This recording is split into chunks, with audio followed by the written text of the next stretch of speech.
दोस्तों नमस्कार। और आज का बहुत ही सुंदर पेपर जीएस 3 का मेरे हिसाब से यूपीएससी ने दिया है। साइंस एंड टेक्नोलॉजी और इकोनॉमी, ये दो कंटेंट मिलाकर हम लोगों का जीएस 3 पेपर बनता है मित्रों।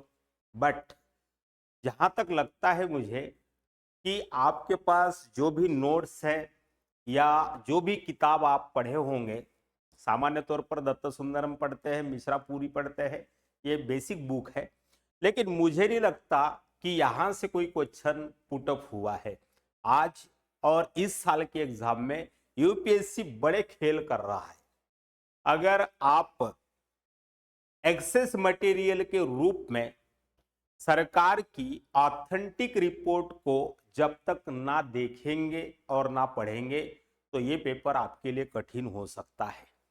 कहने का मतलब यह है कि इस पेपर में स्टैटिक और ट्रेडिशन पोर्शन को बहुत ही लिस्ट इंपॉर्टेंस या अत्यंत कम महत्व दिया गया है। चाहे आप साइंस एंड टेक्नोलॉजी को देख लो, है ना, तो जो 20वां क्वेश्चन लिखा हुआ है आपको आया हुआ है एंड टू एंड एनक्रिप्शन। हम व्हाट्सएप के मैसेजेस में देखते हैं तो व्हाट इज मीन बाय एनक्रिप्टिंग और ये पर्सनल डेटा के संदर्भ में किस तरीके से इंपॉर्टेंट है, इस चीज को ध्यान में रखकर यूपीएससी ने इस क्वेश्चन को बनाया।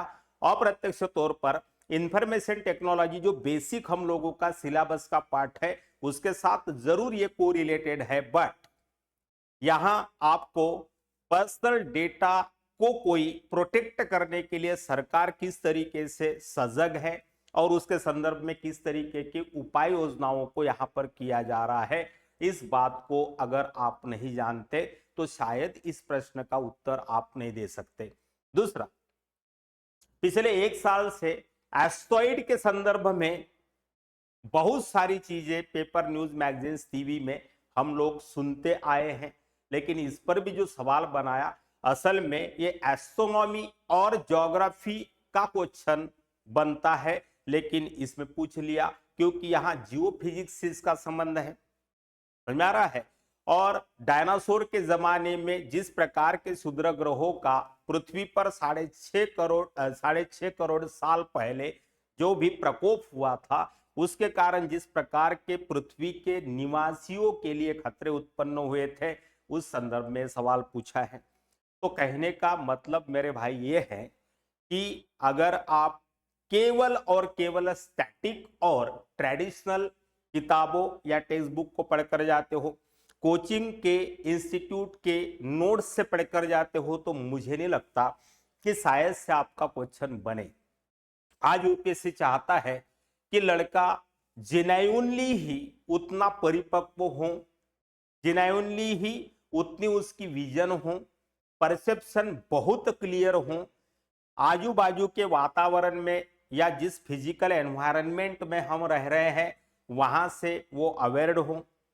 नार्को टेररिज्म का सवाल पूछ लिया और बाप रे, 2020 में इसका रिपोर्ट छपा था। आपको अभी मैं आगे बताऊंगा आपको सोर्सेस के साथ, यहाँ सारे पीडीएफ मैं बनाकर दे रहा हूं, आपको डाउनलोड कर लीजिएगा, स्रोतों के साथ बात करूंगा। समझ में आ रहा है।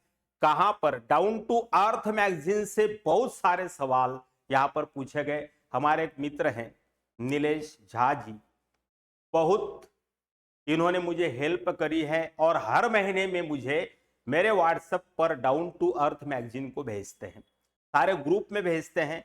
प्रयोजन आईएएस के नाम से हम लोगों का एक ग्रुप है और इस डाउन टू अर्थ से जितने भी उन्होंने मैगजीन भेजे हैं कम से कम 7 क्वेश्चन ऐसे हैं कि जहां से as it is question put up किया गया है। हम लोग या नीलेश जी जो है ये एक समाज सेवा कर रहे हैं, ऐसा समझिए कि वो हर दिन कुछ ना कुछ भेजते रहते हैं ग्रुप पर कि यूपीएससी के एस्पिरेंट्स को उसका लाभ हो सके। लेकिन हम हैं थोड़ा सा देख लेते हैं, पूरा पढ़ते नहीं, लेकिन अभी मैं आपको बताऊंगा कि कौन से क्वेश्चंस इसमें से आए हुए हैं। तो चलो मित्रों, तो ओवरऑल अगर मेरा पहला रिएक्शन इस क्वेश्चन पेपर के बारे में पूछेंगे, बहुत ही सिंपल तरीके का क्वेश्चन था, लेकिन सिंपल उन लोगों के लिए कि जो किताबों से ज्यादा इसके एसोसिएटेड आजू बाजू की इंफॉर्मेशन पर कमांड रखते हैं। उनके लिए नहीं कि जो ट्रेडिशनल दत्त सुंदरम मिश्रा पुरी की किताब पढ़ते हैं, मॉनेटरी पॉलिसीज पढ़ते हैं, पूछा है मॉनेटरी पॉलिसी से सवाल, लेकिन उसका छोटा सा पार्ट पूछ दिया है। आरबीआई तो बिल्कुल साफ है, आरबीआई की सिर्फ मॉनेटरी पॉलिसी को इस बार पूछ दिया आपसे। सार्वजनिक व्यय को पूछा लेकिन दूसरे तरीके से पूछा है। पहला ही क्वेश्चन इसमें लिखा हुआ है आपको, खाद्यान्न मुद्रास्फीति के लिए जो है सार्वजनिक व्यय किस तरीके से जिम्मेदार है, या फूड इन्फ्लेशन के लिए कौन से कारक जिम्मेवार है। सेकंड नंबर का क्वेश्चन आपको दिया है, आगे एक एक की चर्चा करूंगा मैं। तो कहने का मतलब यह है कि अगर आप बेसिक मैक्रो इकोनॉमिक्स को पढ़ते हैं तो शायद आपका कोई भी सवाल इससे ना बने। बस इतना ही कैरेक्टर आज के इस पेपर का है। तो देर ना करते हुए मित्रों शुरू किया जाए। तो नंबर पहला क्वेश्चन की तरफ मैं बढ़ रहा हूं। नंबर पहला क्वेश्चन है आपको कि भारत में सुधारों के उपरांत की अवधि में सामाजिक सेवाओं पर सार्वजनिक व्यय के स्वरूप और प्रवृत्ति का परीक्षण कीजिए। किस सीमा तक समावेशी समृद्धि के उद्देश्य को ये प्राप्त करने के अनुरूप है। तो सवाल आपने समझ लिया होगा। Examine the pattern and trend of public expenditure on social services in the post reforms period in India, to what extent this has been the consonance with achieving the objectives of inclusive growth। तो कहने का तात्पर्य इस प्रश्न का यह है कि भारत में सुधारों के उपरांत यहां आपको याद रखना है 1991, जहां से हमने ओपन मार्केट इकोनॉमी को स्वीकार कर लिया है। जो 1991 का क्राइसिस शुरू हुआ था उसके बाद की अवधि में सामाजिक सेवाओं मतलब सोशल और इकोनॉमिक सिक्योरिटी कंसर्न मेजर्स, ठीक है। तो सामाजिक सेवाओं पर सार्वजनिक व्यय के स्वरूप और प्रवृत्ति का परीक्षण करना है कि 1991 के बाद से, जैसे भी लाडली बहना योजना, लाड़की बहन योजना, वयोश्री योजना, उसके बाद में विश्वकर्मा योजना, कई सारी है ना योजनाएं केंद्र और राज्य सरकारों की मिलकर चल रही है। चुनावों का दौर देखकर भी कुछ सरकारें जो है इस प्रकार की योजनाओं को लॉन्च करती है समय समय पर। ये एक ट्रेंड पिछले 15 सालों से हमारे देश में निकल पड़ा है। तो सार्वजनिक व्यय के स्वरूप और प्रवृत्ति का परीक्षण कीजिए, किस सीमा तक यह समावेशी समृद्धि के उद्देश्य को प्राप्त करने के अनुरूप है।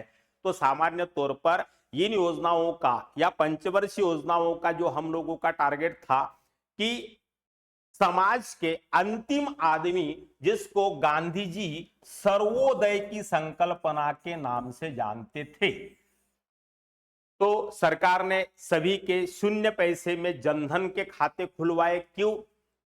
उसके बाद सरकार जो भी सब्सिडी का पैसा भेजती थी डायरेक्ट आपके खाते में, आधार कार्ड का जो प्रचलन आया उसके बाद क्या था, तो सबसे पहले जनधन की योजना आधार से आपके बैंक खातों को लिंक करना, ताकि मीडिएटर या आर्थिक जो मध्यस्थ थे उनको पूरी तरीके से साफ कर दिया जाए। क्योंकि राजीव गांधी ने कहा था कि 1 रुपया हम केंद्र से भेजते हैं, आम आदमी तक 15 पैसा पहुंचता है। तो आम आदमी को केंद्र से भेजा हुआ 1 रुपया में से 1 रुपया मिले, और यही संकल्पना थी सर्वोदय की। समाज के अंतिम पायदान पर खड़े इंसान को राज्य के सामाजिक और आर्थिक विकास के पर्याप्त लाभ प्राप्त हो। It's called as a inclusive growth, not an excluding growth. समझ में आ रहा है? तो सारी एजेंसियों को जिन्होंने 1991 से पहले सिर्फ अपने घर भरे थे या वित्तीय मध्यस्थ के रूप में जो है इस प्रकार का प्रचलन, तो आज हम लोगों ने सिंगल विंडो प्रोग्राम आयोजित कर दिया है।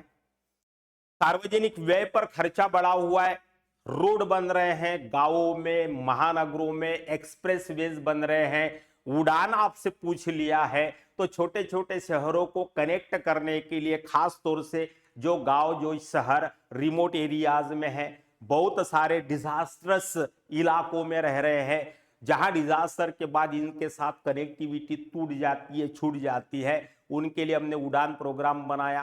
तो तो आम आदमी भी हवाई सफर कर सके, इस प्रकार की योजनाओं को हमने संचालन किया है।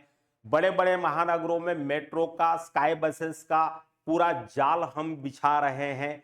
उसके साथ साथ मेडिकल, सैनिटेशन, हेल्थ पर एम्स की संख्या बढ़ी, आईआईटी की संख्या बढ़ी। समझ में आ रहा है? तो ये सार्वजनिक व्यय है जिसको हम पब्लिक वर्क्स कहते हैं। तो सामान्य तौर पर पिछले 1991 के बाद में इन कामों में काफी तेजी जरूर आई है। तो इनका क्या करना है, तो उद्देश्य के अनुरूप है। यह हम लोगों को भारतीय संविधान में सामाजिक, आर्थिक, राजकीय न्याय के विकास के साथ साथ इंक्लूसिव ग्रोथ की जो भावना है उसके अनुरूप जरूर कुछ हुआ है। तो 1991 के बाद में इसमें आने वाली तेजी ने इन सब बातों को जमीन पर उतरता हुआ दिखाई पड़ रहा है आज की तारीख में। ठीक है, अब कुछ ड्रॉबैक्स भी है, जैसे वन संसाधनों का समाप्त होना, ग्लोबल वार्मिंग की चुनौतियां खड़ी हो जाना, उसके साथ साथ रीजनल डिस्क्रिमिनेशन, इकोनॉमिक एक्सपांशन न हो पाना या सेंट्रलाइज इंडस्ट्रियलाइजेशन हो जाना, केंद्रीय स्थानों में परिवर्तन ना हो जाना, है ना। तो आज भी बंबई का ही महत्व है, महाराष्ट्र में अगर देखा जाए उसके बाद में भी नागपुर का महत्व बढ़ रहा है। तो हम लोगों के इतिहास में जो भी महानगर थे उन्हीं का महत्व अब भी बरकरार है। तो हमें इस दिशा में भी डिस्प्लेसमेंट ऑफ सेंट्रल प्लेस की थ्योरी में भी परिवर्तन करना पड़ेगा और हमें ऐसे कई सेंटर्स निर्माण करने पड़ेंगे जहां पर हम लोगों ने इसके लिए भी योजना लाई थी। एसीजेड है, येईजेड है, ईपीजेड है।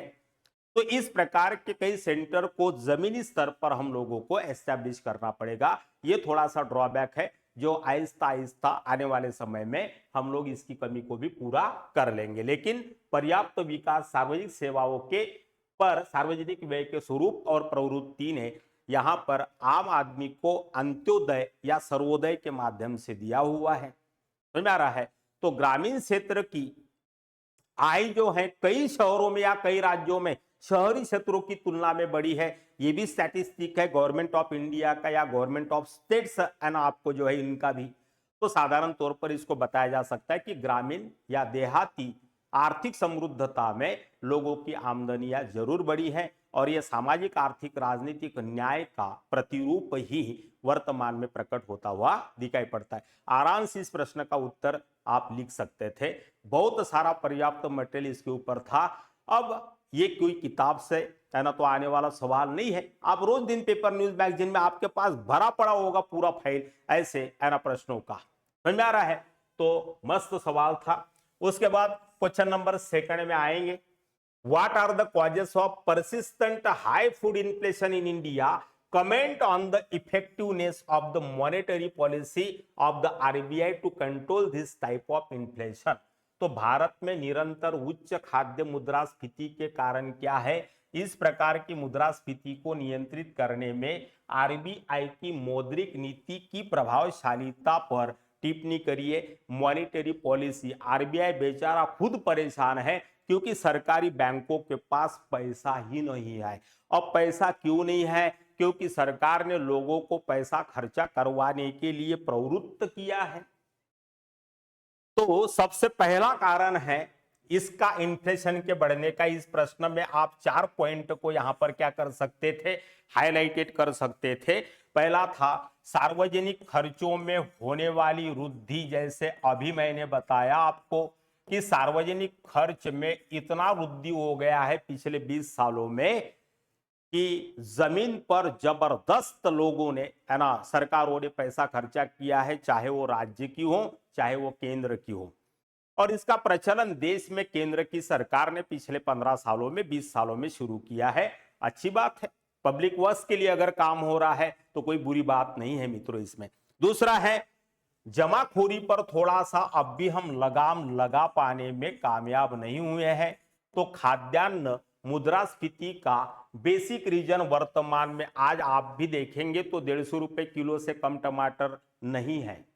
100 रुपए किलो से कोई भी सब्जी ग्रामीण क्षेत्र का बाजार हो या अर्बन क्षेत्र का बाजार हो, यहां पर आपको देखने को मिलेगा। इसके पीछे जमाखोरी, क्योंकि सार्वजनिक खर्चों में अगर वृद्धि हो रही है तो वो इन्वेस्टमेंट है, एक्सप्रेस वे बना रहे तो हम ढाबे भी खुल रहे हैं, एक्सप्रेस वे बना रहे तो हम पेट्रोल पंप भी खुल रहे हैं, एक्सप्रेस वे बना रहे तो हम पंक्चर की दुकानें भी लग रही है, एक्सप्रेस वे लगा रहे तो हम लोग कैफेटेरिया भी लग रहा है। तो 4 लोगों को अगर एक रोड बनाने से 10,000 लोगों को अगर रोजगार मिल रहा है यहाँ पर, तो बुरी बात नहीं है ना। तो एक अगर एक्सप्रेसवे या नेशनल हाईवे का एक्सपांशन हो रहा है, हवाई अड्डों का अगर आपको जो है निर्माण हो रहा है, तो जैसे यूपी में भी हवाई अड्डे बढ़ गए हैं, उसके साथ साथ महाराष्ट्र में भी बढ़ गए हैं, तो सामान्य तौर पर ये इन्वेस्टमेंट है इन फ्यूचर के लिए, जहां से बहुत सारा अर्निंग हमको होगा। ये तो कभी ना कभी करना ही पड़ेगा। विकास किसको बोलेंगे हम लोग, ग्रोथ किसको बोलेंगे हम लोग, इसी को ना बोलेंगे। लेकिन ये जमाखोरी का जो पाप हमारे देश में कुछ लोग कर रहे हैं, और खास तौर से ये जमाखोरी चलती है सार्वजनिक वितरण प्रणाली, ये पूरा का पूरा 75 सालों से हमारे देश में जो है ये सबसे बड़ा जमाखोरी का या संग्रहण का कारण बना हुआ है। धीरे धीरे सरकार इसके ऊपर भी ला रही है।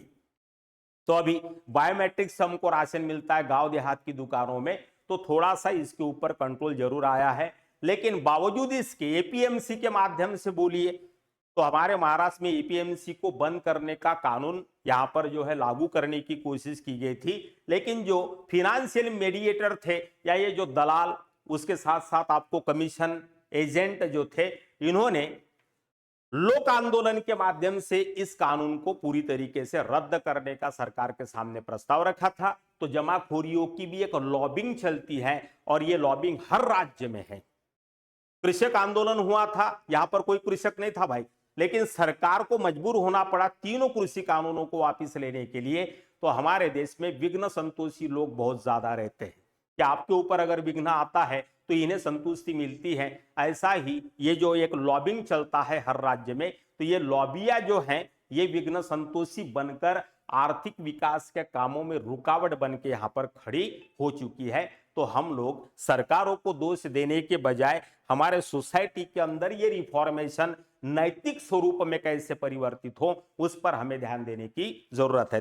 तीसरा कारण है कि सरकार ने कुछ करों में कटौती कर दी। जीएसटी के लागू होने के बाद कई करों में कटौती है ना हो चुकी है। ये भी सरकार के उत्पादन के कम होने का एक रीजन है, जिसके कारण खाद्यान्नों के ऊपर एक दबाव की स्थिति पैदा हुई है। ये तीसरा मुद्दा था।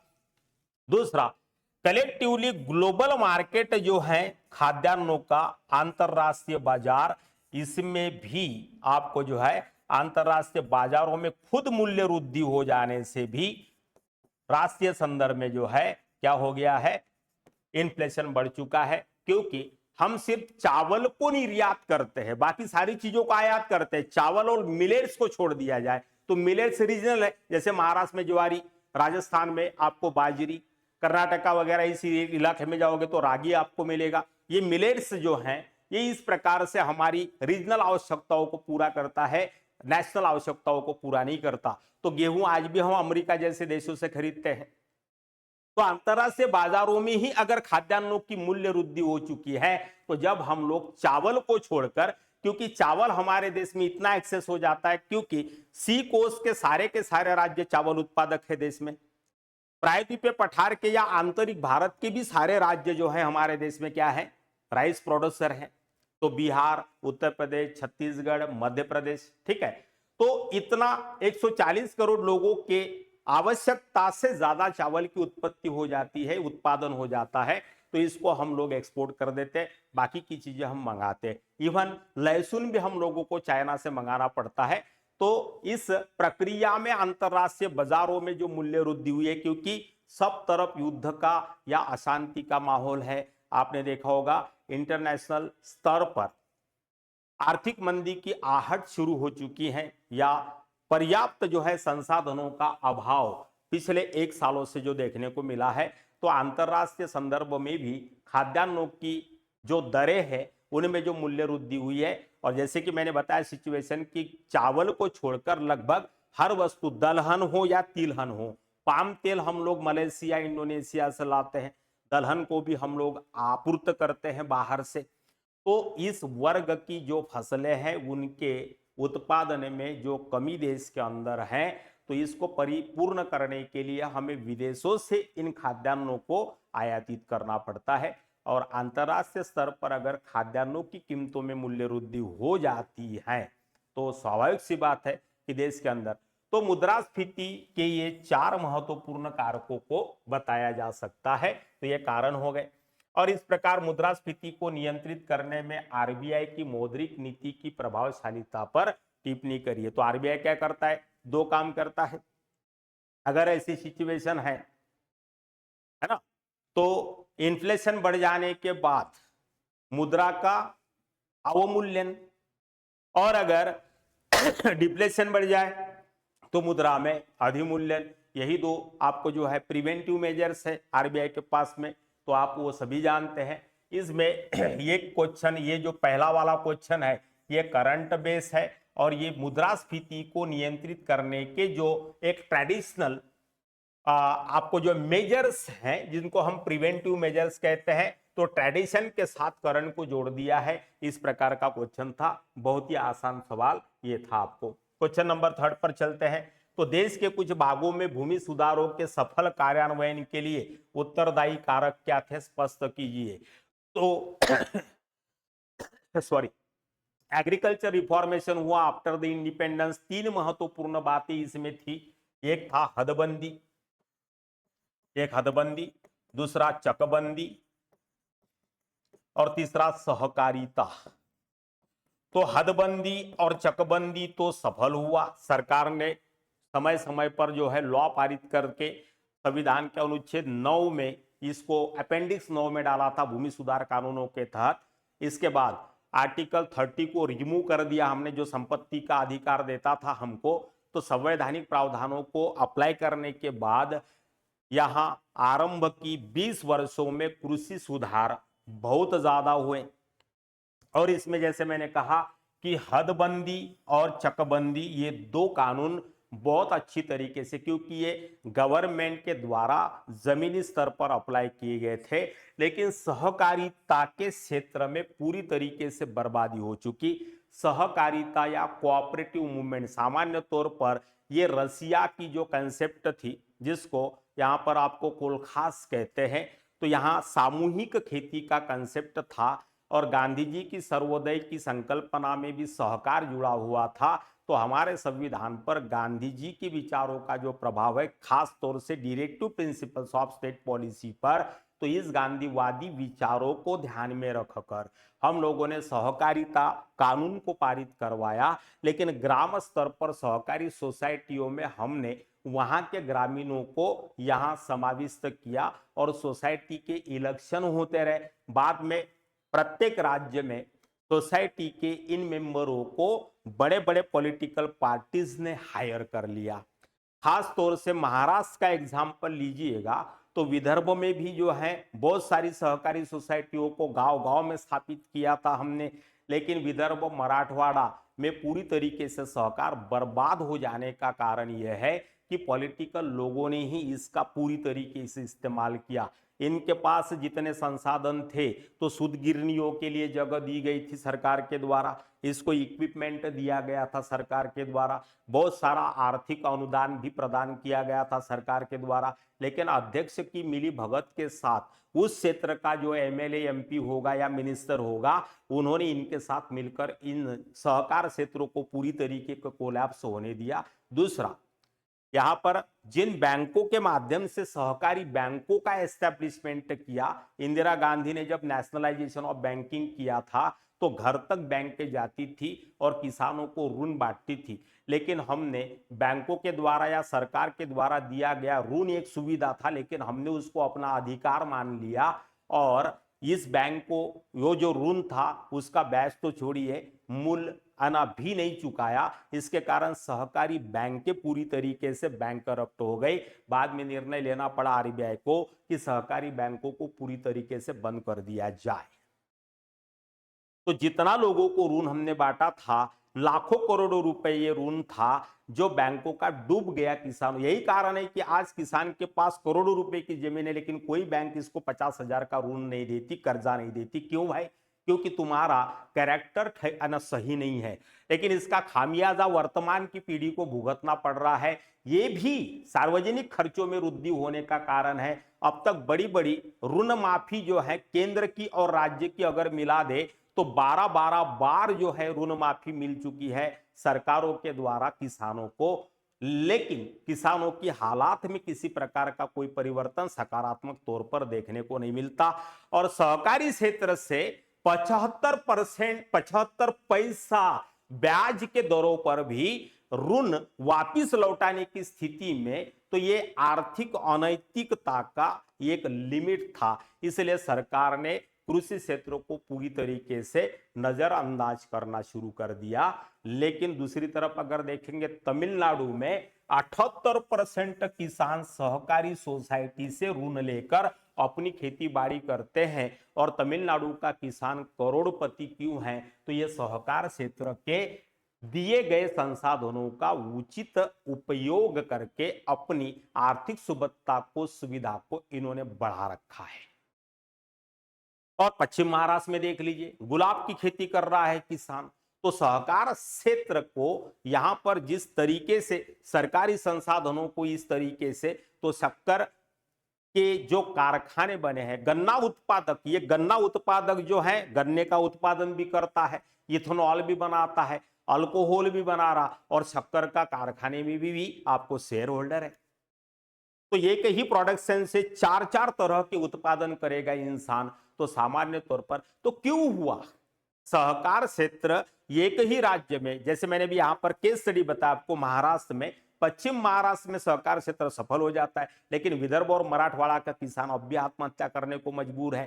कारण क्या है कि सहकार क्षेत्र को एक जो है वरदान न समझकर लूट खसोट का केंद्र बनाना। अगर इन शॉर्ट लिखना कितने शब्दों में, आपको 150 शब्दों में, मटेरियल खूब सारा है। भूगोल का पेपर कृषि क्षेत्र का टॉपिक देखोगे, इसको institutional factor which was responsible for the agriculture reformation कहा जाता है। पहला टॉपिक है इंस्टीट्यूशनल रिफॉर्मेशन और इंफ्रास्ट्रक्चरल रिफॉर्मेशन। इंफ्रास्ट्रक्चर में सिंचाई, फर्टिलाइजर, उसके साथ साथ इरिगेशन और पावर, 4 सेक्टर आते हैं। अब यहीं पर अगर पर्याप्त धन खर्चा करने की कैपेसिटी नहीं है तो इरिगेशन की सिस्टम कैसे करोगे? वैसे भी 60% हिंदुस्तान जो कर्क रेखा के दक्षिण में पड़ता है वो उष्णकटिबंधीय क्षेत्र का है। 3 महीने से ज्यादा यहां इरिगेशन के लिए पानी नहीं होता है। तो मिला जुला उत्तर आप लिख सकते थे। तो आराम से ये ट्रेडिशनल क्वेश्चन था, इसमें कोई भी दिक्कत नहीं थी। भारत में स्वास्थ्य और पोषण की सुरक्षा को सुनिश्चित करने के लिए मोटे अनाजों की भूमिका को समझाइए। बिल्कुल सही था। और आप जानते होंगे कि यूनाइटेड स्टेट्स में पहली बार आपको जो है आज की डेट में अगर डेटा देखेंगे आप, तो United states larger exporter of millets हैं। अब मिलेट्स में ज्वार आता है, बाजरी आता है, रागी आता है ना। उसके साथ साथ तुमको जो है कुकुम आता है, कुकुआ कुछ कहते हैं साउथ इंडिया में। तो ये रीजनल मोटा अनाज है, ज्वारी बाजरी की तरह दाने मोटे होते हैं। तो एक लोकल फूड है। यही मैंने बताया था अभी कि राइस को हम एक्सपोर्ट क्यों कर देते हैं, क्योंकि हमारे पास मिलेट्स एक सपोर्टिव खाद्यान्न है जिसका उपयोग आज भी ग्रामीण क्षेत्र का समाज करता है।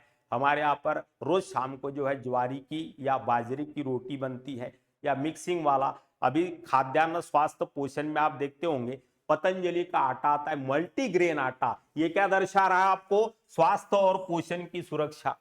यही तो दर्शा रहा है कि 100 ग्राम सोयाबीन लीजिए, 5 ग्राम जो है क्या डालिए, है तो मिलेट्स है, ज्वारी है, बाजरा है, मूंग है होल, उसके बाद में आपको उड़द है। ये सब मिलाकर उसका मल्टीग्रेन आटा बनाइए, स्वास्थ्य और शरीर के लिए बहुत अच्छा होगा। कई लोग हेल्थ कॉन्शियस जो है रात को एक ज्वारी की रोटी या मल्टीग्रेन आटा खाकर, तो इसका भी एग्जाम्पल आप दे सकते थे। तो अनाजों की भूमिका को क्या समझाना है सुनिश्चित करने के लिए? तो अन्न पोषण, क्योंकि पचने में ये सारी चीजें बहुत हल्की होती है, जिससे कोलेस्ट्रॉल नहीं बढ़ता। गेहूं की रोटी से कोलेस्ट्रॉल बढ़ता है। ये कुछ पक्ष लिख देना था। दूसरा, अगर मोटे अनाजों को हम लोग, आप जानते नहीं होंगे, ज्वारी से सबसे अच्छा आपको बेवरेजेस बनता है, बियर बनता है, मालूम? आज ज्वारी अच्छे क्वालिटी की हमारी इधर दादर ज्वारी है, 50 रुपया किलो हो गई। क्यों? क्योंकि यहाँ का जो मिलेट्स था क्वेश्चन के रूप में वो पूरी तरीके से अब कमर्शियलाइज की तरफ हो गया है, क्योंकि गेहूं आसानी से प्राप्त हो जाता है, राशन की दुकान से हो चाहे आपको बाजार से हो। लेकिन अब मोटे अनाजों को प्रोत्साहन दे रही है सरकार, तो इंडिया सेकंड पोजीशन यहां पर कर दिया है। 29 मार्च 2024 को अंतरराष्ट्रीय बाजरी वर्ष घोषित किया गया है और इस परिप्रेक्ष्य में इस सवाल को पूछा गया। इसलिए मैंने कहा ट्रेडिशनल क्वेश्चन से मेरे भाई सवाल नहीं है, इसको आप ध्यान में रखो। तो रोम में इंटरनेशनल बाजरी वर्ष शुरू किया गया था और ये पूरा 2025 तक हम लोग अंतरराष्ट्रीय बाजरी वर्ष के रूप में यहां पर जो है मनाएंगे। तो आपको समझ में आ गया होगा इसका सीरियसनेस क्या है।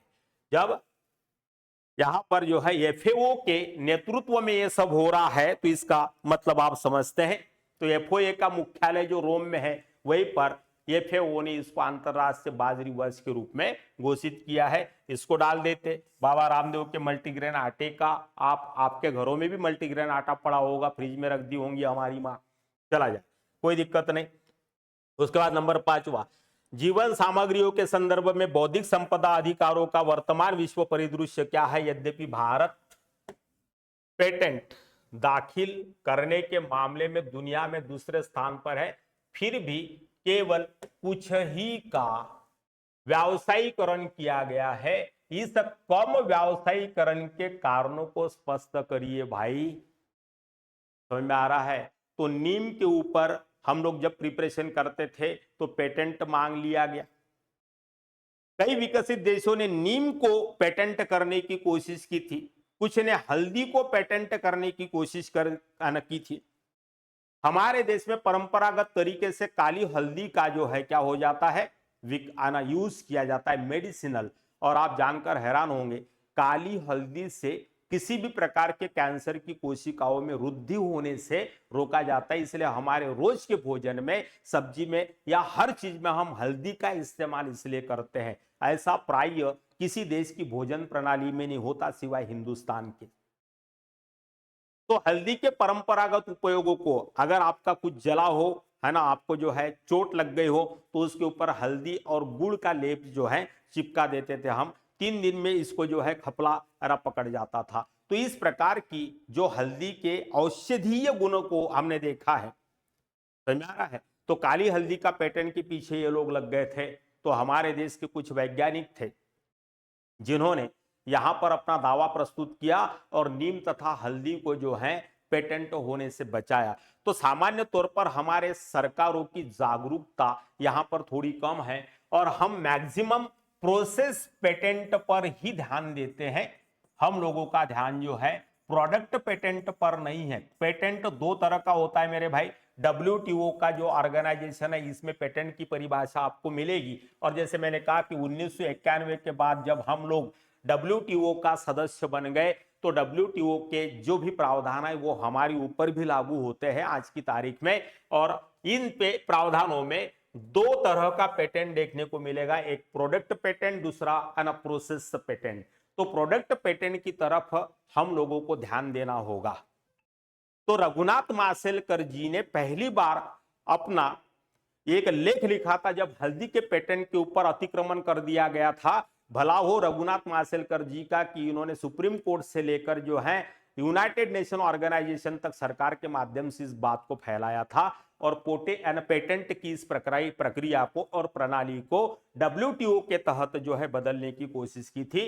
2009 में सिएटल में ये जो आपको जो है ऑर्गेनाइजेशन, एक आपको सभा आयोजित की गई थी WTO की। और इसके पहले सॉरी, ये सिएटल 2004 की बात कर रहा हूं मैं, है ना।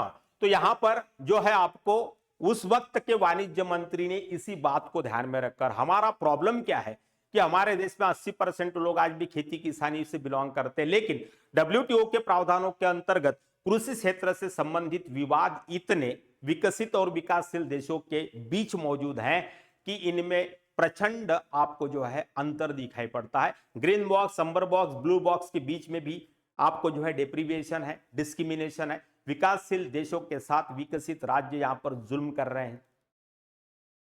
तो अभी तक हम लोगों ने पेटेंट के मामले में कोई एक सख्त नीति नहीं बनाई जो कि डब्ल्यूटीओ को हम बता सके, लेकिन आने वाले समय में भारत का कद जिस तरीके से विश्व मंच पर बढ़ रहा है, तो आने वाले समय में पेटेंट के बारे में भी और खास तौर से डब्ल्यूटीओ के प्रावधानों के तहत पुनर्परिभाषित करने के लिए हम विश्व मंच को जरूर मजबूर कर देंगे, इतना तो तय है। नंबर 5वां क्वेश्चन इस तरीके से आप लिख सकते थे, सबसे खतरनाक सवाल पूछ लिया अभी अभी जो हुआ 11 मार्च 2024 को जीएनएसएस प्रणाली के माध्यम से। क्वेश्चन क्या है, राजमार्गों पर इलेक्ट्रॉनिक पथकर संग्रह करने के लिए कौन सी प्रौद्योगिकी अपनाई जा रही है, उसके क्या क्या लाभ और क्या क्या सीमाएं हैं, वे कौन से परिवर्तन प्रस्तावित है जो इस प्रक्रिया को निर्बाध बना देंगे, क्या यह परिवर्तन कोई संभावित खतरे लेकर आएगा।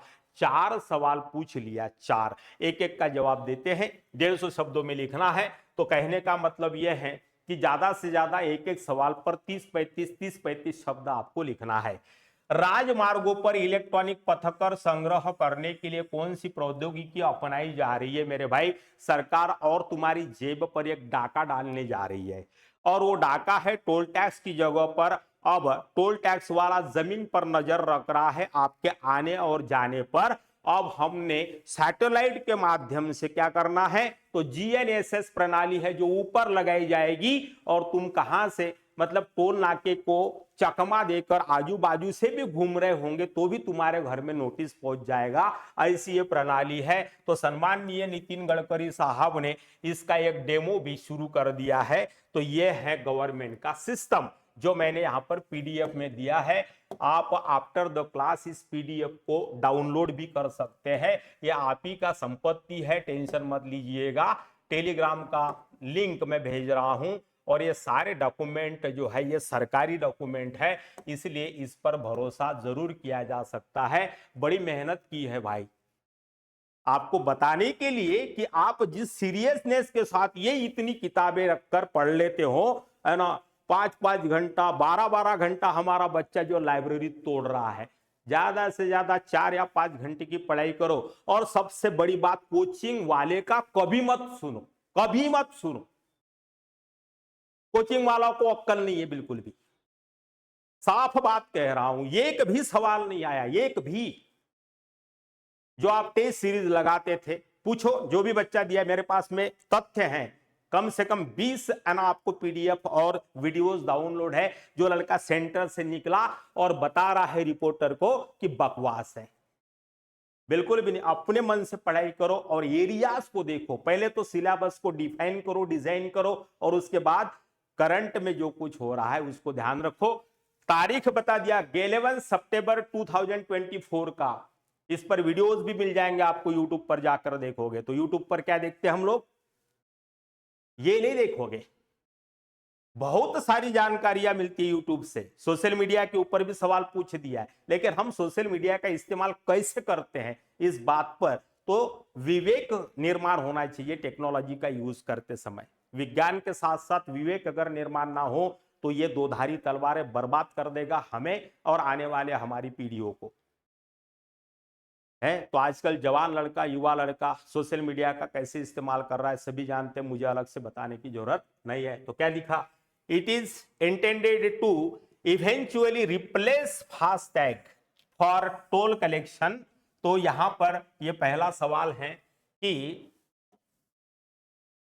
राजमार्गों पर इलेक्ट्रॉनिक पथकर संग्रहण करने के लिए कौन सी प्रौद्योगिकी अपनाई जा रही है। तो यहां पर सीधा लिख सकते थे आप, global navigation satellite system, in short जिसको जीएनएसएस कहते हैं। The new satellite base road toll collection system है। ये क्या है, satellite base road toll collection system. हो गया पहले प्रश्न का उत्तर। उसके बाद उसके क्या क्या लाभ और क्या क्या सीमाएं हैं। अब जरा सोचने वाली बात है, यहां पर ये टोल टैक्स है, ये टोल नाका है। मेरा घर, अब ये क्या कह रहा है, पहले इस बात को सुन लो, will be able to travel for free up to 20 kilometre in each direction every day. ये लोभ दे रही है सरकार कि आरंभ के 20 किलोमीटर तक आपको किसी भी प्रकार का कोई टोल टैक्स नहीं देना होगा। और मान लीजिए कि मेरा घर 21 किलोमीटर है, इस टोल टैक्स के आगे पड़ रहा है ये नाम की जगह पर, तो मुझे टैक्स देना पड़ेगा कि नहीं देना पड़ेगा? या किसी इंसान का घर 18 किलोमीटर पहले ही है टोल टैक्स ना, टोल नाके के, तो वो टैक्स भरेगा कि नहीं भरेगा? समझ में आ रही है ना बात? तो फास्टैग जब लगाई थी सरकार ने, तब भी इस प्रकार का प्रलोभन दे दिया था। आजकल गाड़ियों में इनबिल्ट फास्टैग आ रहा है और सरकार का दावा यह है कि आने वाले 5 सालों में इनबिल्ट जीएनएसएस सिस्टम आपकी कार में होगा। मतलब टोल नाके पर आज जो कर्मचारी आप देखते हैं उनकी भी जरूरत नहीं होगी, जीएनएसएस लगा हुआ है, ऊपर से सैटेलाइट आपको डिटेक्ट करेगा और आपके पैसे तुरंत कट जाएंगे, क्योंकि आधार का लिंक तो आपके खाते के साथ पहले हो चुका है।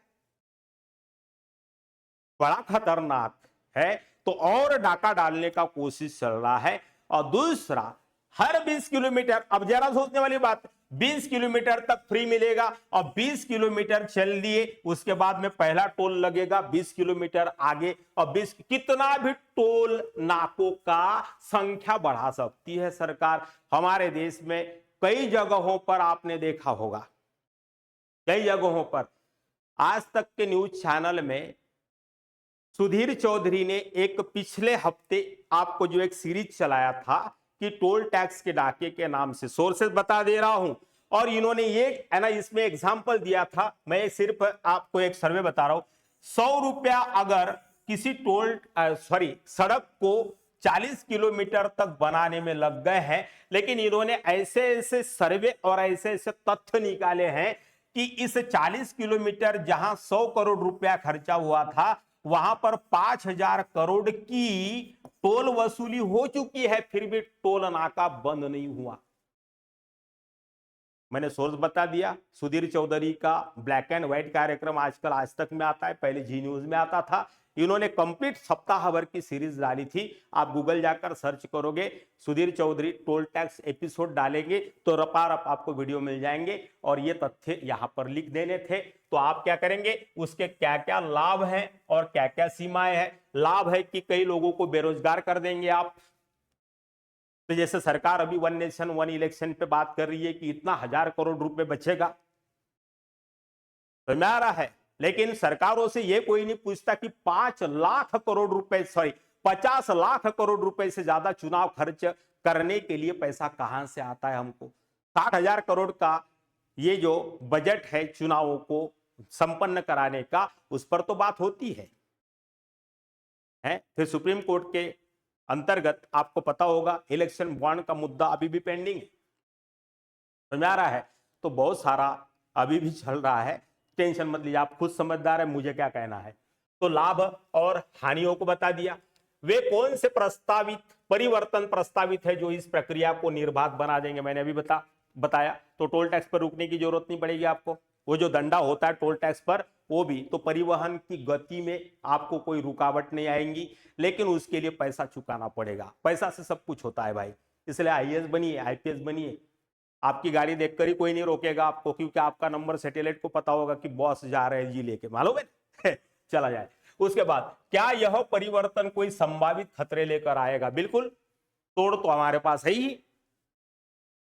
तो कुछ संभावित खतरे हैं। इसी एपिसोड में पेपर न्यूज मैगजीन से सवाल था, आराम से है ना, ये जो आप बना सकते थे, कोई दिक्कत नहीं थी इसके अंदर। चला जाए, समझ में आ गया होगा। ये सारी जो है इमेजेस में छोड़ दूंगा आपको, टेंशन मत लीजिएगा।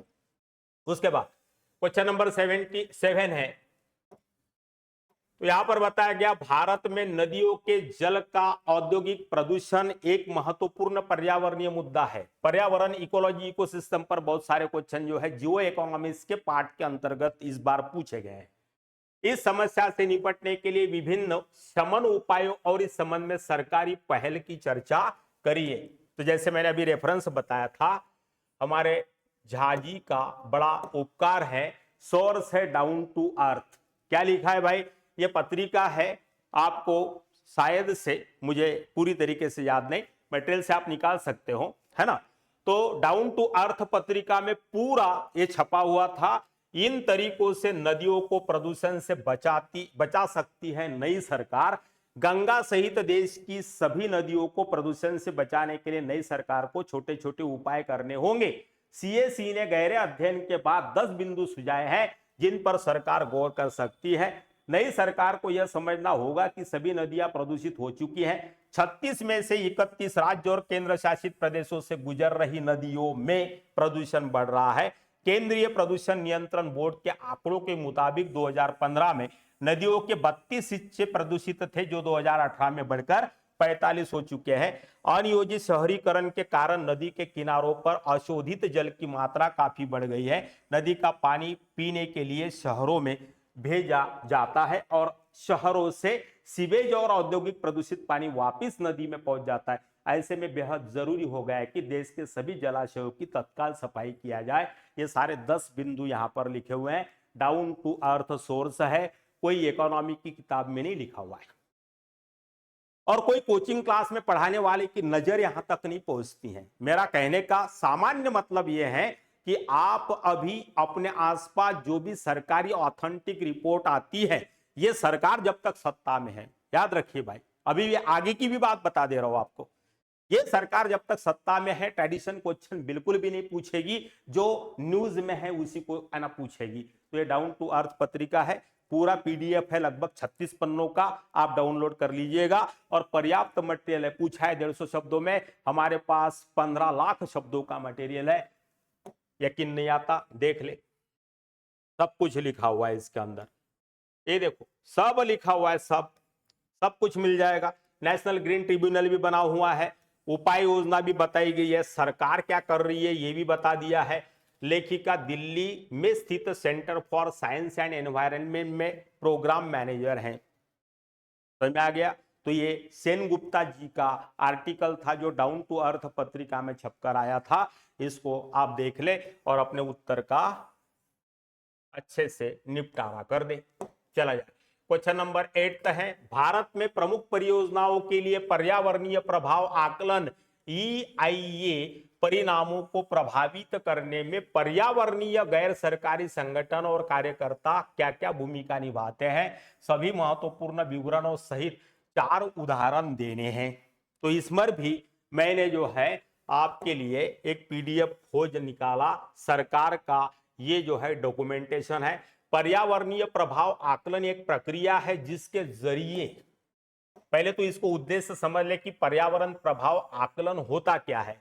तो ये एक प्रोसेस है जिसके जरिए किसी भी परियोजना या विकास प्रस्ताव के पर्यावरण पर पड़ने वाले संभावित प्रभावों का आकलन किया जाता है।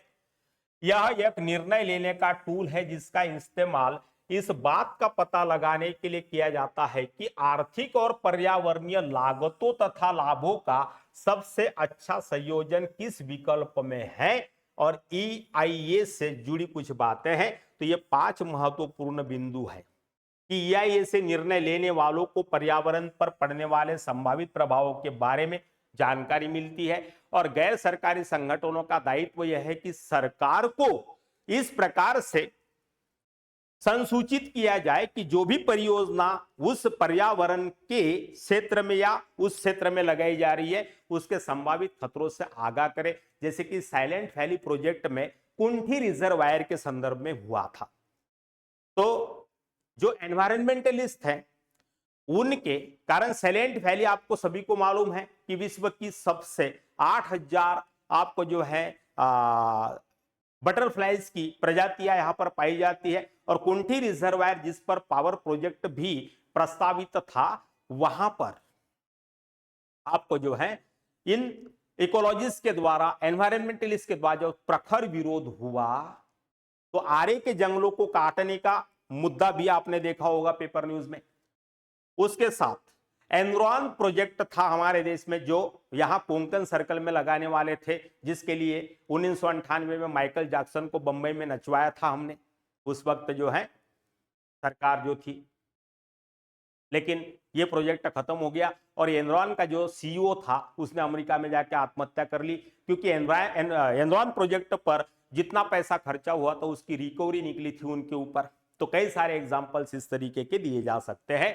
तो गैर सरकारी संगठन और सरकारी संगठन मिलकर ईआईए में नकारात्मक पर्यावरणीय प्रभाव को कम करने और प्रबंधित करने के उपाय भी सुझाए जा सकते हैं। उसके बाद परियोजना के निर्णय लेने से पहले प्रस्ताव को ठीक से समझना जरूरी होता है। आइए ईआईए से यह पता चलता है कि पर्यावरणीय प्रभाव विवरण की जरूरत है अथवा नहीं है, और अल्पसंख्यक समुदायों के हितों पर भी विचार किया जा सकता है ताकि अनरेस्ट पैदा ना हो इन फ्यूचर, जैसा कि सिंगूर में हुआ था जब टाटा ने कलकत्ता या पश्चिम बंगाल में सिंगूर के अंदर ये प्लांट लगाया था। तो सामान्य तौर पर ऐसा अगर होता है तो संबंधित देश में, प्रदेश में, राज्य में कोई भी निवेश एंट्री करने से पहले 100 बार सोचेगा। लेकिन इंडस्ट्रियलिस्ट को भी या सरकारों को भी ये सोचना है कि पर्यावरण के साथ साथ विकास के प्रतिमानों को कैसे प्रस्थापित किया जा सकता है। चला जाए तो समझ में आ गया होगा। तो ये भी आपको पेपर न्यूज मैगजीन से पूछा गया सवाल था। ये तो कहां मिलेगा ही नहीं आपको। क्वेश्चन नंबर 9, समझाइए कि नार्को आतंकवाद संपूर्ण देश में किस प्रकार एक गंभीर खतरे के रूप में उभर कर आया है।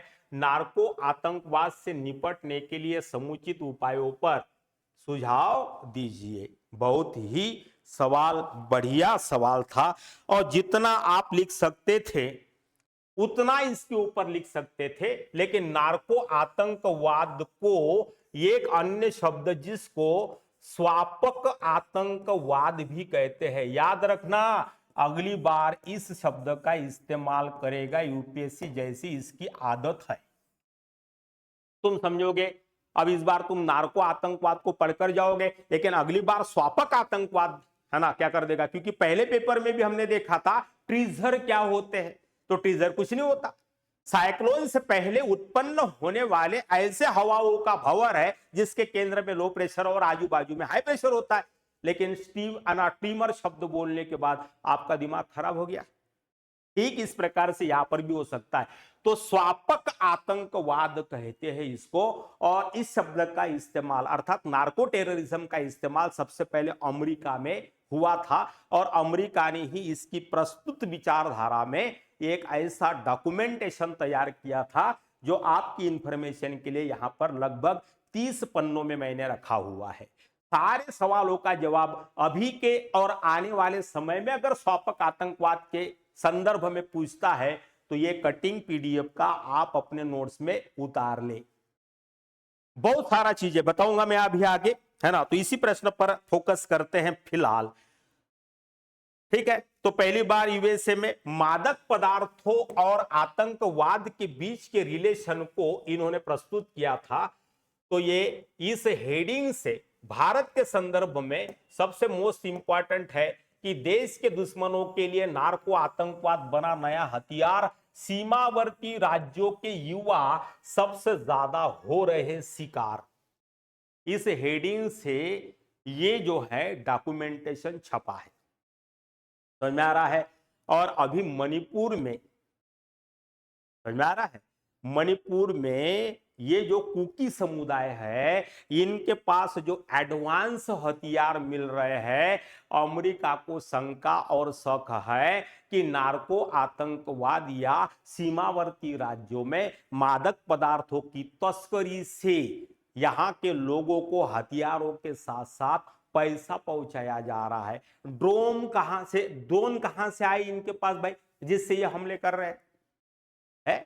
ये तो गरीब अति पिछड़ा वर्ग की जनजातियां है ना, तो फिर इनके पास एडवांस हथियार कहां से आए, तो ये बताया गया भारत के संदर्भ में, ठीक है। दुश्मन के निशाने पर भारत की 65% युवा आबादी है, इनकी वानगी भारत में बढ़ रहा ड्रग्स का इस्तेमाल है।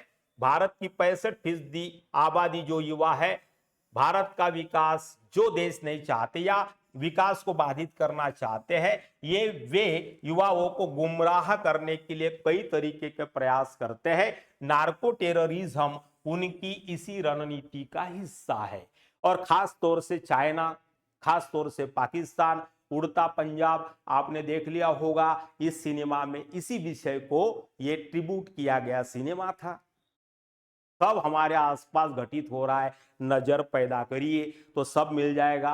किताब से क्वेश्चन नहीं बनता, यूपीएससी इंटेंट का एग्जाम है। मैं कई बार बताता हूं बच्चों को कि आप गलत दिशा में तैयारी करते हो।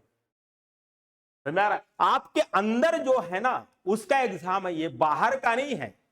कोई कोचिंग वाला तुमको आईएएस नहीं बना सकता, ये तो मेरा अनुभव, मैं 20 सालों से बता रहा हूं बच्चों को, है ना। मेंटोर किस तरीके से चुनना चाहिए, टीचर का चुनाव बहुत आसान हो जाता है, मेंटोर को चुनना काफी मुश्किल है भाई। समझ में आ रहा है?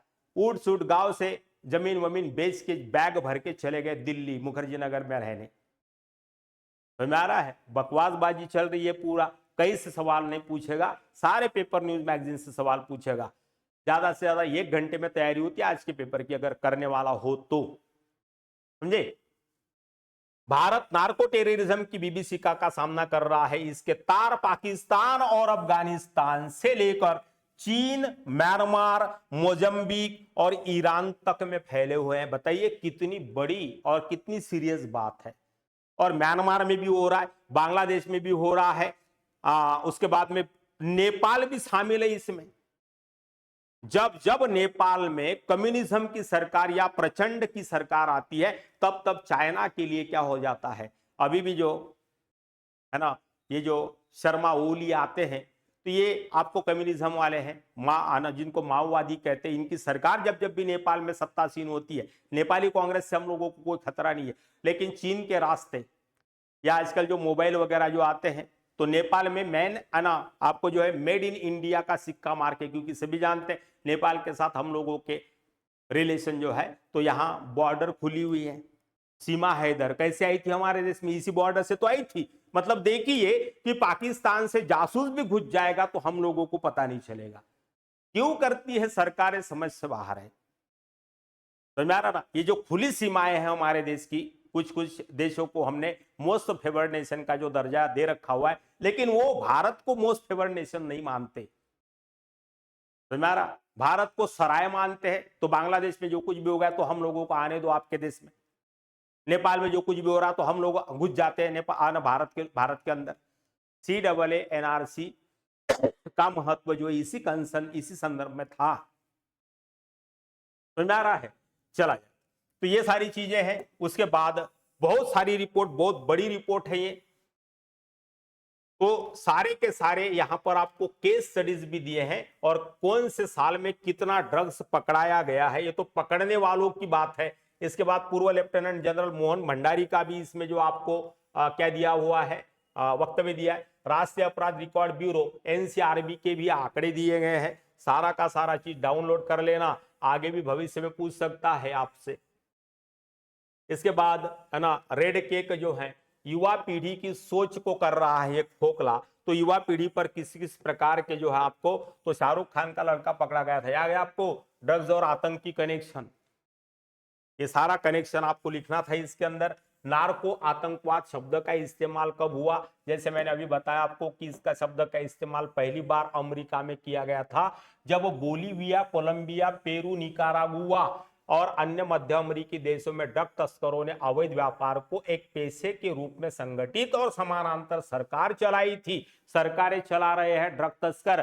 तालिबान में अधिकांश लोग ड्रग तस्करी करते हैं, क्योंकि अफगानिस्तान सबसे बड़ा अफीम का उत्पादन उस जमाने भी करता था, आज भी करता है।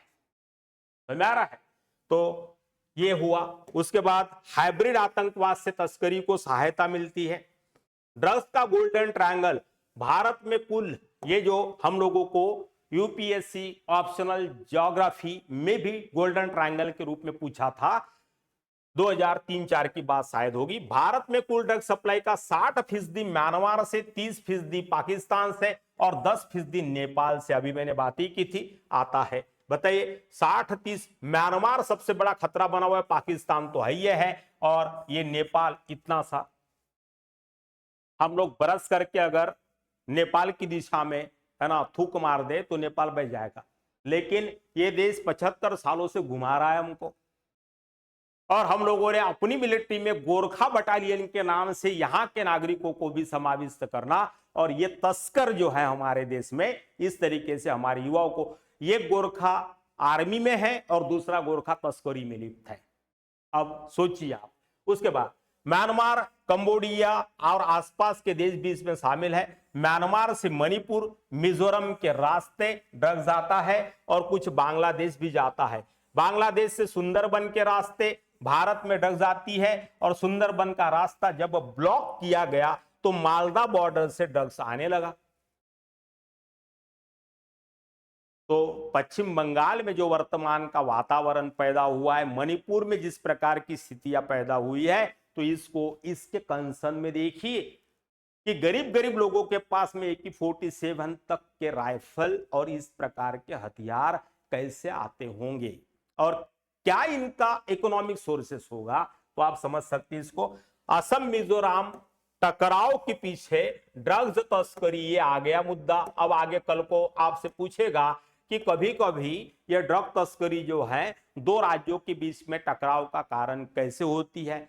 यही आपको जो है मणिपुर की मूल निवासियों की भी क्या है, तो कुकी को ये लोग बाहरी तो मानती है, इसके साथ साथ ड्रग्स में या ड्रग तस्करी में इन्वॉल्व भी मानते हैं। मैतेई ग्रुप जो है वो यही आरोप लगा रहा है कितने सालों से, समझ में आ रहा है। तो इसको समझिए। तो असम मिजोरम टकराव के पीछे ड्रग्स तस्कर है। BSF के पूर्व DGP के मिश्रा कहते हैं कि देश में सबसे ज्यादा ड्रग्स माफिया मिजोरम में एक्टिव है। गोल्डन ट्रायंगल का सबसे ज्यादा ड्रग्स मिजोरम में आता है। तो गोल्डन ट्रायंगल के नाम से ये शान का पठार, अफगानिस्तान का पठार और बर्मा का पठार, ये एक एंगल ये हो गया अफगानिस्तान का, ये म्यांमार का, और ये जो है आपको शान का मतलब थाईलैंड की दिशा में जो बढ़ता है। तो ये गोल्डन आपको जो है ट्रायंगल हो जाता है। इसको आप नक्शे पर भी देख सकते हैं। आगे चलेंगे हम, तो बहुत सारा चीज है इसके अंदर। इधर पंजाब और राजस्थान के बॉर्डर पर भी है और खास तौर से अभी एक नया हथियार आया है, क्रिप्टो करेंसी या हवाला से डील हो रहा है। इसलिए कुछ लोग क्रिप्टो करेंसी को शेयर बाजार का एक समानांतर वे मानते हैं इन्वेस्टमेंट का। तो भूलकर भी इसमें थोड़ा सा बहुत सजग रहकर आप अपनी इन्वेस्टमेंट करने की सोचिए। तो करीब 15 दिन पहले मणिपुर के रास्ते म्यांमार से राजस्थान तक ड्रग्स सप्लाई करने वालों का रैकेट का खुलासा हुआ है। तो आप इसको पूरी तरीके से क्या कर ले, PDF बना ले। भारत में बंदरगाह बन रहे हैं ड्रग तस्करी का नेटवर्क, समझ में आ रहा है। तो पोर्ट से भी इस प्रकार की जो है ड्रग तस्करी होती है। पाकिस्तान ड्रग्स का बड़ा केंद्र, सब टाइटल में अनेक फैक्ट्स इसके अंदर डाले हुए हैं। तो कैसे आता है पाकिस्तान से ड्रग, श्रीलंका का भी ड्रग्स कनेक्शन है, मछुआरों का इस्तेमाल कैसे किया जाता है ड्रग तस्करी में, तो ये भी हम लोगों को देखना पड़ेगा। तो बहुत सारे सवाल भविष्य के लिए भी बन सकता है। इंटरनेट और कुरियर पर टिका ड्रग्स का कारोबार, बहुत सारे सबटाइटल में एक एक सवाल आप बना सकते हैं। ड्रग्स का उत्पादन करने वाली दो बड़ी जगहों के बीच में है भारत। तो यहां पर जैसे मैंने कहा था गोल्डन क्रिसेंट और गोल्डन ट्रायंगल, ये गोल्डन ट्रायंगल और गोल्डन क्रिसेंट के बीच है। तो देश में ड्रग्स का काला कारोबार बढ़ने का पीछे का कारण है भारत का गोल्डन ट्रायंगल और गोल्डन क्रिसेंट के बीच में होना। गोल्डन ट्रायंगल या त्रिकोण में वह क्षेत्र है जिसमें थाईलैंड, लाओस और म्यांमार की सीमाएं रुक और मेकांग नदियों के संगम पर मिलती है। दुनिया के 75% हेरोइन का उत्पादन यही किया जाता है। याद करिए, दुनिया के 75% हेरोइन नाम के ड्रग्स का यहां पर उत्पादन होता है थाईलैंड, लाओस और म्यांमार के ट्रायंगुलर पठार पर, जिसको बेसिकली शान का पठार कहते हैं भूगोल में।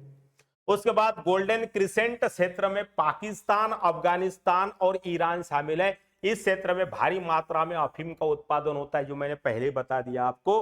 अधिकारियों का कहना है कि गोल्डन ट्रायंगल और गोल्डन क्रिसेंट से सबसे पहले ड्रग्स भारत भेजी जाती है। गुजरात, महाराष्ट्र, बंगाल के बंदरगाहों पर भारी मात्रा में ड्रग्स पहुंचती है। ये सारे फैक्ट्स है। आराम से कितना लिखना है आपको लिख सकते थे या लिख सकते हैं। भविष्य में भी ये विषय अभी नया नया विषय है, आगे भी इसके ऊपर पूछेगा। सबसे बड़ा दुश्मन भारत का पड़ोसी चीन है और चीन का ड्रग्स कनेक्शन क्या है अगले साल पूछेगा तुमसे, तो इस प्रश्न का उत्तर इसमें से मिल जाएगा। जो लोग भी अगले साल देना है जिनको, तो ये कर सकते हैं। चीन म्यांमार का ड्रग्स कनेक्शन क्या है ये भी आप देख सकते हैं। कचिन इंटीग्रेटेड फोर्स जो है ये कचिन में बहुत ज्यादा, क्योंकि इसका एक कोना कचिन क्षेत्र से लगता है। किरेन और कचिन ये दो मेजर क्षेत्र है म्यांमार के। तो ये हमारे चारों तरफ जो है ऐसा असुरक्षित और भारत को अनियंत्रित करने वाले देशों का जाल बिछा हुआ है भाई, कि हम लोग चाहकर भी इससे छुटकारा नहीं पा सकते। ठीक है, तो तालिबान से भी अफीम हमारे देश में आती है, जैसे कि मैंने कहा बहुत सारा चीज है।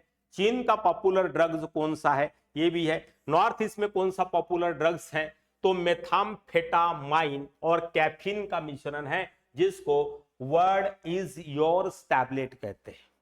अब ये भी पीटी में पूछ देगा, सीसैट में पूछ देगा आपको। ये सारी रिपोर्ट जो है वहां पर आप तैयार करके रखिएगा, आराम से आने वाले समय में भी आपके सवाल बनते रहेंगे। रोहिंग्या बने ड्रग्स स्मगलर और आर्म्स स्मगलर। आप अभी हिमाचल प्रदेश में एक मस्जिद को अवैध कंस्ट्रक्शन बनाने के आरोप में प्रोटेस्ट करते हुए हिमाचली लोकल नागरिकों को देख रहे होंगे। सिहोली की ऐसा कोई गांव है, पता नहीं। तो ये जो रोहिंग्या, यहीं पर आरोप लगाया गया था कि ये बाहर से आए हुए रोहिंग्या लोग हैं और इन्होंने शिमला और हिमाचल प्रदेश की अशांति, मतलब शांति भंग कर दी है।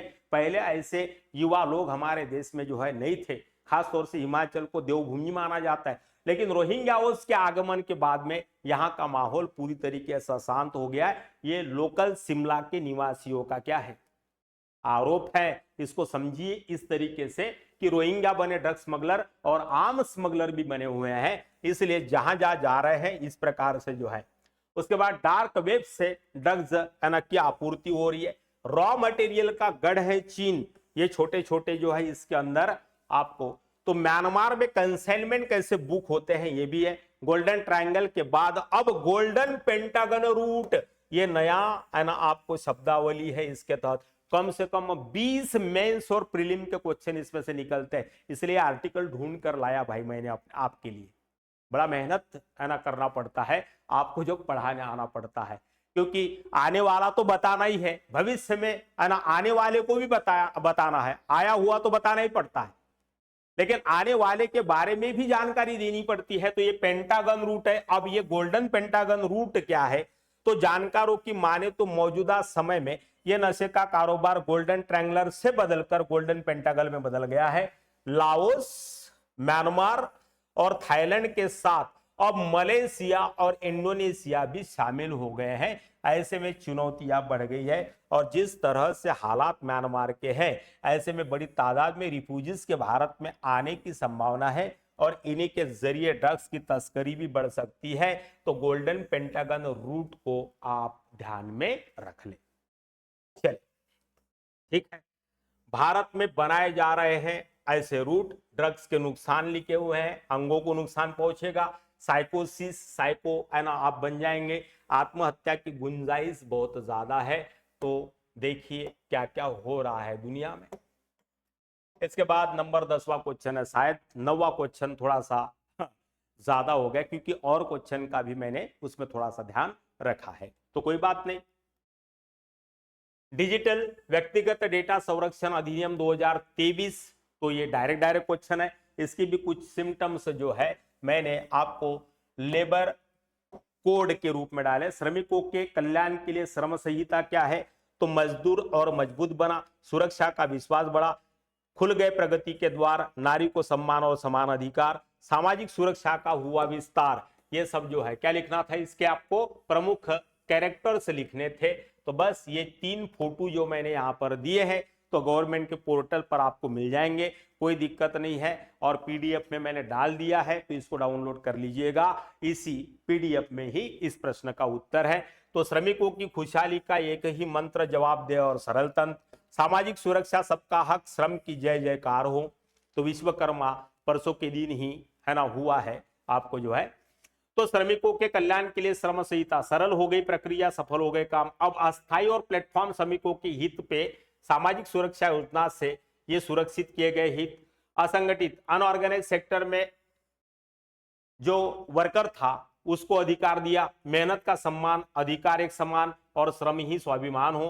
पुनर्कौशल्यीकरण के द्वारा कामगार फिर हुआ हुनर के साथ तैयार।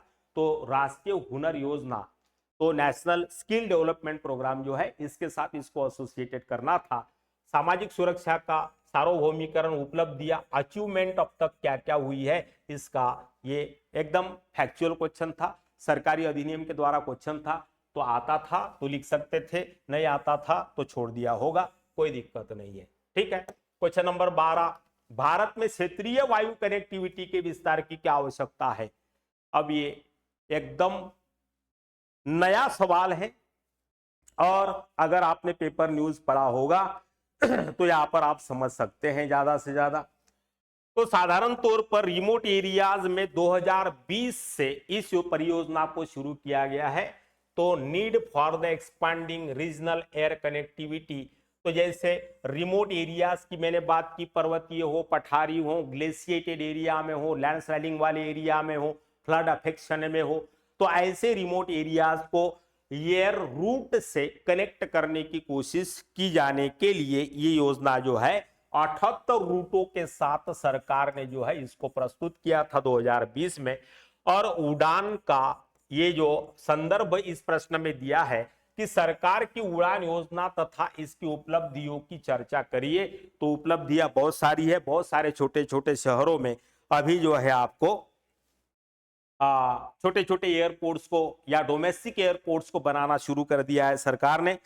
तो यह एक क्षेत्रीय स्वरूप का परियोजना है जहां ग्रामीण क्षेत्र के लोगों को कम से कम दरों पर है ना हवाई जहाज का सफर करवाएगी सरकार, है ना। तो इसका उड़ान का नाम ही है उड़े, मतलब ऊ, देश का मतलब डी, आम का, उड़े देश का आम, आम का ये, और नागरिक का मतलब हो गया यन। तो इस तरीके से जो है UDAN। अब आपने समझा होगा कौन सी उड़ान है। सबसे पहले तो इसका मतलब लिख लेना था कि उड़े देश का आम नागरिक, ये उड़ान का पूरा आपको जो है एब्रिविएशन जो था इसका शॉर्ट लॉन्ग फॉर्म ये होता है। बस हो गया, हो गया। और इसकी उपलब्धियां लिख देनी थी। तो जैसे मैंने भी कहा 78 परियोजनाओं पर काम कर रही है सरकार और लगभग 200 एयरपोर्ट्स को इसमें मंजूरी दी जा रही है। तो रेलवे के किराए में अगर आदमी को फ्लाइट में बैठने को मिल जाएगा तो कौन नहीं उड़ेगा, हम तो पहले बैठ जाएंगे भाई। समझ में आ रहा है? ऐसा अगर होता है तो बहुत अच्छी बात हो जाएगी, कनेक्टिविटी रैपिड हो जाएगी। उसके साथ साथ अगर कोई आपदा आ जाती है तो ऐसे रूट का इस्तेमाल जो है ऐसे आपदा के समय में जरूर किया जा सकता है। तो ये ग्रामीण क्षेत्र के लिए समर्पित विशेष योजना थी। इसका उत्तर आपने लिखना था। क्वेश्चन नंबर 3, हाल ही के दिनों में भारतीय सिंचाई प्रणाली के सामने क्या प्रमुख चुनौतियां हैं? सबसे पहली चुनौती तो है कि हमारे देश में सरफेस वाटर, ग्राउंड वाटर का कोई भी एसोसिएशन नहीं है। ग्राउंड वाटर इतना नीचे चला गया है कि वो आर्सेनिक लेयर को प्राप्त हो चुका है और सरफेस लेयर में फ्लड के माध्यम से इतना वाटर शेड प्रोग्राम या रेन हार्वेस्टिंग प्रोग्राम या उसको संग्रहित करने का प्रोग्राम न होने के कारण, जैसे मैंने कल के भी पेपर का एनालिसिस जब बताया था, तो 80 दिन में मानसून की योजना हो जाती है और 80 दिन में इतनी भयंकर बरसात हो जाती है हिंदुस्तान में कि सारा का सारा पानी बहकर वापिस चला जाता है। 2008 में, इसके पहले अब्दुल कलाम साहब ने जो है 8 लाख 10 लाख घन मीटर पानी को इस तरीके से बेकार हो जाने का आंकड़ा दिया था। अब तो वो संख्या पता नहीं कहां तक चली गई होगी। तो सिंचाई प्रणाली के सामने क्या प्रमुख चुनौतियां? कुशल सिंचाई प्रबंधन के लिए सरकार के द्वारा अपनाए गए उपायों को बताइए। तो सरकार अपने अपने स्तर पर प्रयास कर रही है, लेकिन हमारे देश में खास तौर से महाराष्ट्र में जो सिंचाई घोटाला हुआ था 27,000 करोड़ का, ऐसे घोटाले हर राज्य में हो रहे हैं। तो चुनौती ये भी है। और फिर सरकारों के नुमाइंदे ये कहते हैं कि बरसात ही नहीं हुई तो हम वहां जाकर क्या करें। तो आपको वो स्टेटमेंट याद होगा हमारे उस वक्त के माननीय आपको जो चीफ मिनिस्टर का, जो वर्तमान की सरकार में भी चीफ मिनिस्टर है। ऐसे ऐसे महाभाग जो हैं हमारे देश को चला रहे, क्या करते हैं। चला क्वेश्चन नंबर 14, भारत में कृषि कीमतों के स्थिरीकरण के लिए सुरक्षित भंडार या बफर स्टॉक के महत्व को स्पष्ट करना है। बफर स्टॉक के भंडारण से जुड़ी चुनौतियां क्या है? तो अभी भी हमारे देश में वेयर हाउसिंग की पूरी व्यवस्था नहीं है। दूसरा, सार्वजनिक वित्त प्रणाली के माध्यम से ग्रामीण क्षेत्र से जो अनाज उठाते हैं और जिन ट्रकों से भर भर कर, जिन रेलवे की बोगियों में भर भर कर हम लाते हैं, उनमें भी रूट में काफी रिसाव हो जाता है। दूसरा, भंडारण की सुविधा न हो जाने के कारण बड़े बड़े चूहे वेयर हाउस के नीचे रहते हैं और ये लाखों टन अनाज एक साल के अंदर चट कर जाते हैं। समझ में आ रहा है? ये सारी वो है ना आपको अव्यवस्था है। उस दूसरा, इन चूहों के या इस तरीके के समकक्ष जानवरों के यहाँ निवास होने से उन अनाजों के अंदर बैक्टीरिया और फंगल इन्फेक्शन का खतरा हो जाता है। और कभी कभार आपने देखा होगा मध्याह्न भोजन या मध्याह्न पोषण कार्यक्रम के तहत कुछ स्कूलों के बच्चे मर गए, ऐसी खबरें भी हमने सुनी थी। वो इसी के कारण से थी, ऐसा मुझे लगता है। समझ में आ रहा है? उसके बाद खाद्य सुरक्षा अधिनियम 2013 के पारित हो जाने के बाद 600 मिलियन टन अनाज की अतिरिक्त आवश्यकता होगी हमको बफर स्टॉक के लिए। और खास तौर से वर्तमान की जो पॉपुलेशन है उसको देखने के बाद हमको ये लगता है कि ये 600 मिलियन टन अनाज को अतिरिक्त आपूर्ति करके हम कहां पर रखेंगे। ये तो एक अधिनियम पारित करने के बाद इतना लगेगा हमको। 140 करोड़ को अगर अगले साल देश युद्ध में घुस जाता है या कोई बहुत बड़ी आपदा देश के ऊपर आ जाती है, अगले 10 सालों तक हम कोई नियोजन नहीं कर सकते। ऐसे समय में हमारे पास कोई है ना संसाधन मौजूदा नहीं है। तो बफर स्टॉक के भंडारण से जुड़ी हुई चुनौतियां क्या है? तो एक तरफ भंडारण की सुविधा नहीं है, इसलिए किसानों को औने पौने दामों पर अपना जो है अनाज बेचना आना पड़ता है। और वही अनाज जब मध्यस्थ या जमाखोर बहुत औने पौने दाम में खरीद कर संग्रहित कर लेते हैं और फिर इसी अनाज को हम 10 गुना अधिक की कीमतों पर खरीदते हैं, तो ये लूट का एक तंत्र विकसित हो गया है, क्योंकि सरकारों की संग्रहण की और भंडारण की कोई भी उचित व्यवस्था नहीं है। समझ में आ रहा है? तो इस तरीके से आप लिख सकते थे। उसके बाद, विश्व को स्वच्छ और मीठे पानी की अत्यधिक कमी का सामना करना पड़ रहा है। इस संकट का समाधान करने के लिए कौन सी वैकल्पिक तकनीकें हैं? ऐसे किन्हीं 3 तकनीकों के मुख्य गुणों और दोषों का उल्लेख करते हुए संक्षेप में चर्चा करिए। और संक्षेप में बोले तो 250 शब्दों में करिए, ये भी बड़ा इंपॉर्टेंट है। तो 3 उचित जो है आपको तकनीकों को पूछा, वो भी संक्षेप में। तो एक रिसाइकलिंग प्रोसेस है, दूसरा रेन हार्वेस्टिंग है, तीसरा संचित पानी का चक्रीय उपयोग करके जो है, तो हो गई 3 प्रणालियां। आराम से इजरायली टेक्निक जो है, जो कि रेगिस्तान में 80 सालों से पुराने पानी का रिसाइकलिंग प्रोसेस के माध्यम से जो है क्या कर रही है। तो आईसीआर दिल्ली में भी इस प्रकार का सिर्फ जो डेमोन्स्ट्रेशन के लिए हम लोगों ने क्या रख दिया है उसको। हमको तो 80 साल के पानी की भी आवश्यकता नहीं, इतना पर्याप्त पानी हिंदुस्तान के पास है भगवान की दया से। उसका वाटर मैनेजमेंट कर दिया जाए। तो विश्वेश्वरैया ने गंगा कावेरी लिंक प्रोजेक्ट को इतने सालों से बताया था और वाजपेयी के जमाने में भी इस पर काफी चर्चा हुई थी, लेकिन कई लोग ये मानते हैं कि ये परियोजना अवैज्ञानिक है। दोबारा, संघवाद की संकल्पना राज्यों के बीच टकराव का कारण बन सकती है। मध्य प्रदेश और उत्तर प्रदेश के बीच में केन बेतवा विवाद आप जानते हैं। दक्षिण में नर्मदा कावेरी जल विवाद प्राधिकरण बनाना पड़ा। लगभग इतिहास काल से कावेरी के जल के लिए बहमनी और विजयनगर साम्राज्य के बीच का युद्ध भी इसका एक कारण बना था। तो राज्यों के बीच का टकराव यहां पर ना हो, इसलिए इस कंस्ट्रक्टिव परियोजना को हम लोग लागू नहीं कर पा रहे। तो संघवाद का आदर्श एग्जाम्पल कभी भी नहीं हो सकता, क्योंकि हम प्योर संघवाद को नहीं स्वीकार किया अमेरिका की तरह, हमने सहकारी संघवाद को स्वीकार किया है।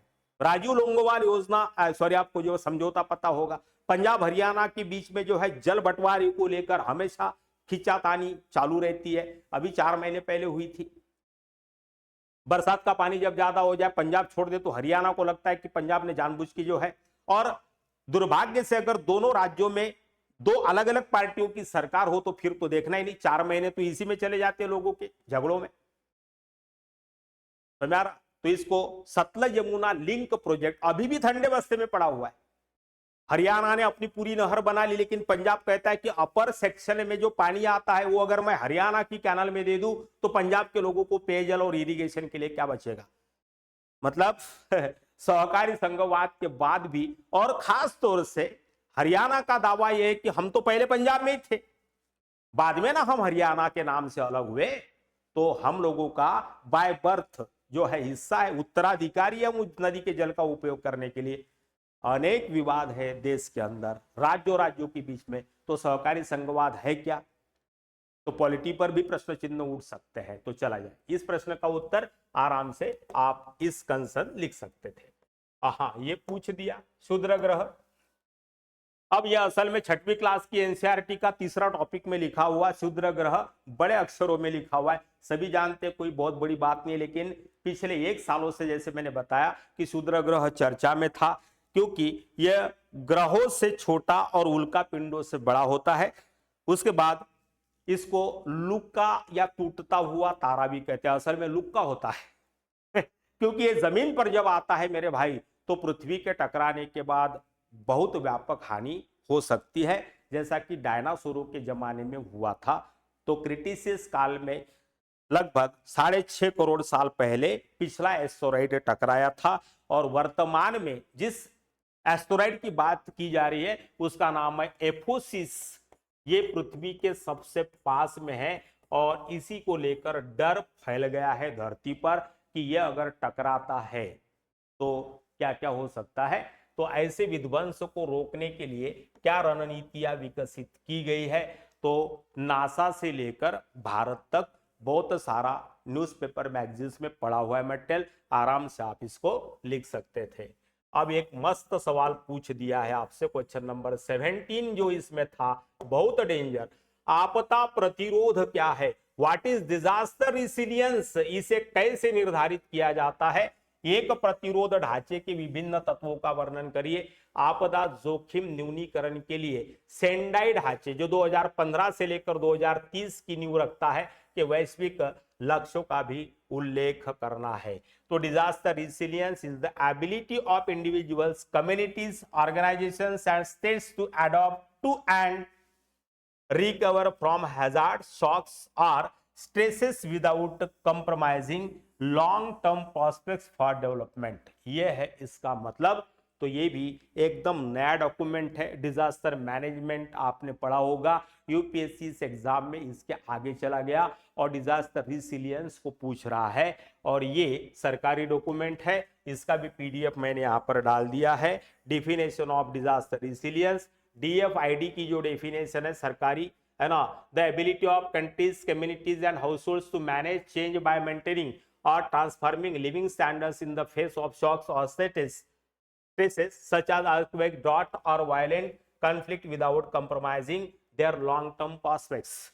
एक बात याद रखिए, इस साल जो भी नया नया टर्मिनोलॉजी आया ना पेपर में, उसका पीछा मत छोड़िएगा। जो भी लड़का अगले साल देगा, समझ में आ रहा है, तो उनका पीछा मत छोड़िएगा। ये जो नया टर्मिनोलॉजी है उसको पेपर में, न्यूज में ढूंढते रहिएगा। अगले 1 साल तक आपको ये काम करना है पेशेंसफुली, समझ में आ रहा है।